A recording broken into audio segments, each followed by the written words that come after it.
Hello and welcome. If you're a parent, you already know that discipline can be one of the absolute toughest parts of the job. I mean, how do we guide our kids to become thoughtful, kind, and responsible people without, completely losing our minds in the process?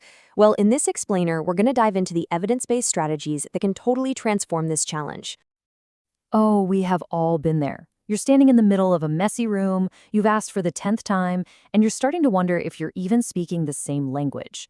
That moment of just pure frustration? It's universal. But what if we've been thinking about the goal of all of this completely wrong? What's really interesting is the root of the word itself. Discipline isn't actually about punishment or control. At its very core, it means to teach. And this one little shift in perspective, it's the key to everything. Every time your child acts out, it's not some rebellion that needs to be crushed, but a teaching moment in disguise. So, with that in mind, let's redefine our goal. It's not about just making a child obey in the short term. Nope. It's about building their skills for the long haul. The American Academy of Pediatrics, the AAP, is super clear on this.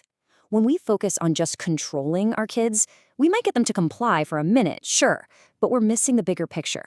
The real aim here is to help them build their internal compass, their ability to manage their own feelings and make good choices, even when we're not right there next to them.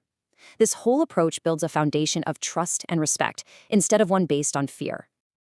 Okay, so before we get into all the how-tos, we really need to understand the why. Why do some strategies actually work, while others just seem to fail over and over?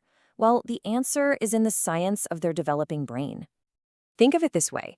A child who's in the middle of a full-blown tantrum is in their emotional, super reactive downstairs brain. When that's happening, their logical, reasoning upstairs brain is pretty much offline. So here's the science-backed secret. Connection is the only thing that brings that reasoning brain back online. When they feel safe and understood, their whole nervous system starts to calm down, and they can literally shift out of that fight or flight mode and into a state where they're actually ready to learn something. And this right here perfectly sums up a really common fear. So many parents think connecting with your kids' feelings means you're being permissive or you're giving in. But it's not. You can absolutely say, wow, I see you're really angry that screen time is over, while still holding the limit that screen time is in fact over. You're validating their feeling, not the behavior. The boundary doesn't move an inch. So how do we build this kind of foundation? Well, the research consistently points to two absolutely crucial components that have to work together. Just think of it like a road trip. Warmth is the gas in the tank. It's all the love, the affection, and the positive relationship that fuels your child. And structure, that's the map. It's the clear, consistent rules and boundaries that show them where they need to go.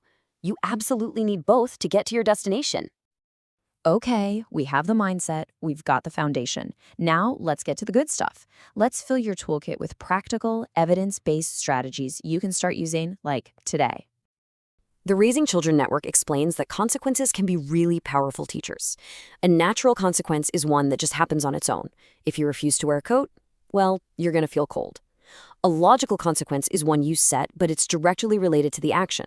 If you throw your toy, that toy gets put away for a little while.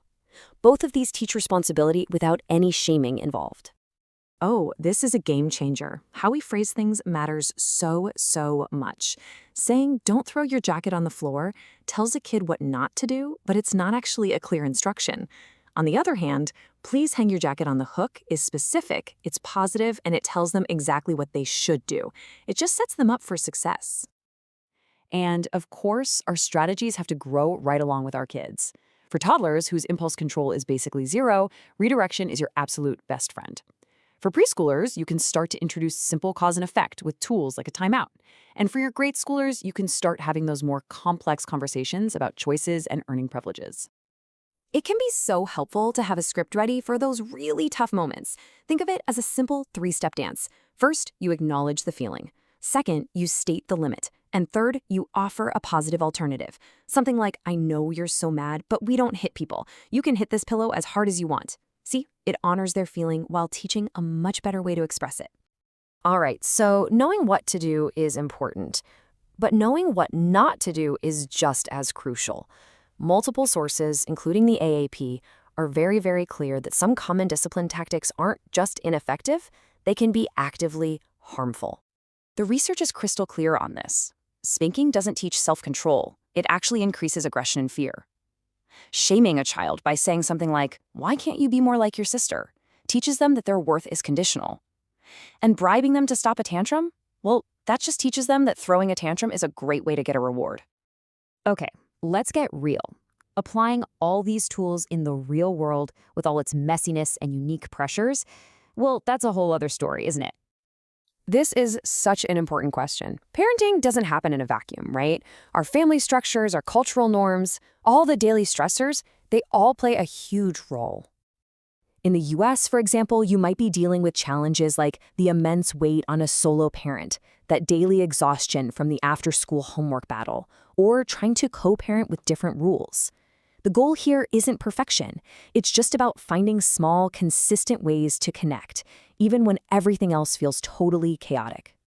And in many Indian households, the beautiful support of a joint family can also mean trying to navigate different discipline styles from grandparents or uncles and aunts. When you combine that with intense academic pressure, it creates a really unique set of challenges. The key in any culture is to focus on what you can control, your own warm, structured relationship with your child. That becomes their anchor in a sea of different expectations. Look, I know hearing all of this can feel a little overwhelming. So let's just forget about being perfect and instead focus on just 3 small, powerful things you can do starting right now. Because it's the small shifts that make the biggest difference over time. That's it. Just 3 simple things to remember. Number 1, catch them being good. Actively look for positive behavior and praise it specifically. Wow, I love the way you shared that toy so kindly. Number 2, model the behavior you want to see. Our kids are always watching. When we manage to stay calm under pressure, we teach them more than any lecture ever could. And number 3, take a parent timeout. When you feel your own anger rising, it is more than okay to step away for 60 seconds to just breathe and reset. And really, that's the ultimate takeaway. This simple question, this one reframe, changes everything. It turns you from a frustrated enforcer into an empowered teacher, guiding your child with connection, with patience, and with love. And that shift from enforcer to teacher is the most effective form of discipline there is.